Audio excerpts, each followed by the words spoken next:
Assalamualaikum warahmatullahi wabarakatuh. Nama saya Wahidah Suraya. Di sini saya akan menjelaskan tentang perdagangan internasional dan pembangunan ekonomi. Nah, yang pertama yaitu pembangunan ekonomi. Selama lebih dari 2 dekade yang lalu, faktor perhatian ekonomi dunia ditujukan pada berbagai macam upaya guna meningkatkan pertumbuhan pendapatan nasional yang real.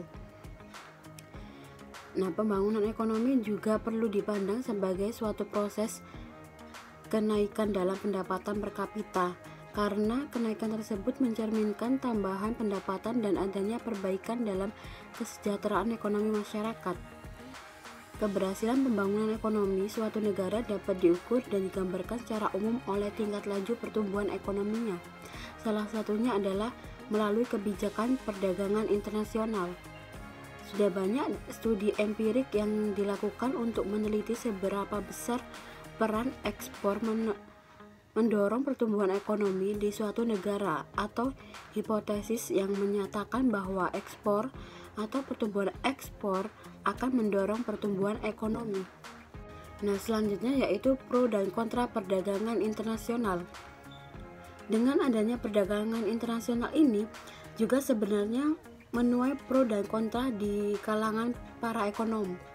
Ada yang berpendapat perdagangan internasional akan mendorong pembangunan sebuah ekonomi ataupun sebaliknya.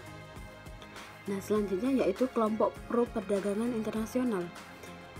Di sini ada beberapa yang berpendapat. Yang pertama, Adam Smith dan David Ricardo percaya bahwa spesialisasi tenaga kerja dapat meningkatkan produktivitas dan menghasilkan produk yang lebih banyak lagi, sehingga akan mendatangkan pendapatan bagi negara tersebut lebih banyak lagi. Lalu yang kedua ini Alfred Marshall. Beliau mengatakan bahwa perdagangan sebagai motor dari pertumbuhan ekonomi.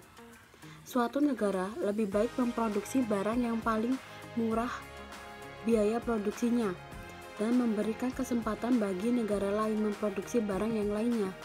Nah, yang ketiga, Hexer 1919, Ohlin 1933, dan Samuelson 1948 menemukan bahwa perdagangan internasional menciptakan efisiensi dan akan saling menggantungkan bagi seluruh negara di dunia.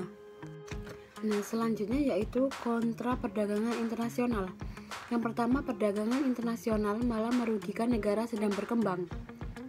Nah, dalam teori ketergantungan dan teori pertukaran yang tidak seimbang, negara sedang berkembang tetap disiapkan menjadi negara yang interior dan dalam posisi yang kurang menguntungkan dalam sistem perdagangan dunia. Sedangkan keuntungan akan selalu menguntungkan negara yang lebih maju. Yang kedua, Raoul Prebisch and Hensinger.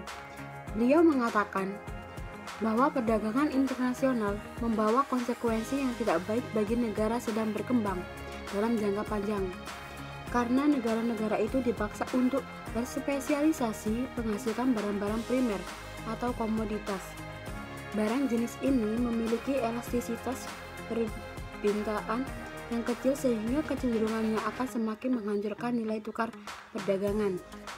Nah, selanjutnya yang ketiga yaitu oleh Gunnar Myrdal. Beliau berargumen bahwa perdagangan internasional tidak akan mencapai keseimbangan dalam hal pembayaran balas jasa faktor produksi. Negara sedang berkembang akan selalu dirugikan akibat perdagangan internasional. Sektor perdagangan tradisional akan berkembang dalam jangka pendek, namun akan semakin hancur dalam jangka panjang karena sektor ini hanya memproduksi barang-barang primer atau barang yang murah harganya. Nah, selanjutnya yaitu oleh Arthur Lewis. Beliau mengatakan ada ketidakseimbangan manfaat yang diperoleh oleh negara maju dan negara sedang berkembang. Ada penghancuran nilai tukar perdagangan yang harus diterima oleh negara sedang berkembang itu. Nah, oleh karena itu Prebisch and Singer menyarankan agar negara sedang berkembang dapat mengenakan tarif atau cukai yang tinggi untuk memproteksi produk domestiknya. Salah satu solusi dari Prebisch and Singer, jika suatu negara tidak punya power dalam menentukan harga di pasar, mungkin dia meningkatkan tarifnya dan cukainya. Nih, selanjutnya yaitu bukti empiris. Yang pertama, pertumbuhan ekonomi dan perdagangan internasional tidak hanya bergerak searah. Bahkan pertumbuhan ekspor melebihi pertumbuhan ekonomi. Jadi ketika ekspor suatu negara itu naik, maka diiringi oleh tingkat GDP juga.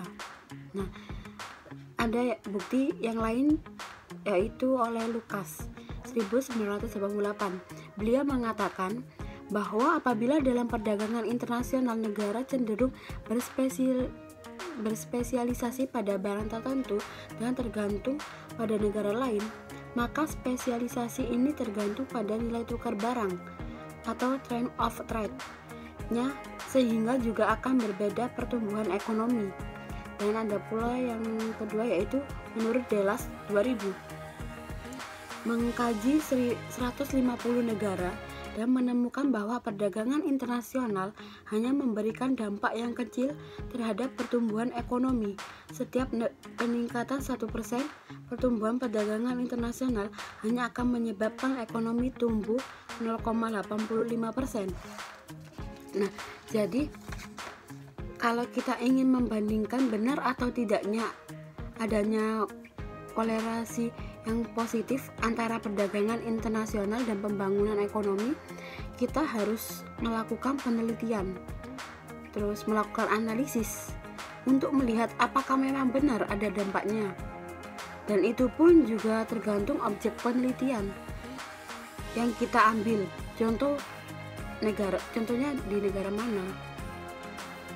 Sekian presentasi dari saya. Apabila ada salah kata, saya mohon maaf yang sebesar-besarnya. Wassalamualaikum warahmatullahi wabarakatuh.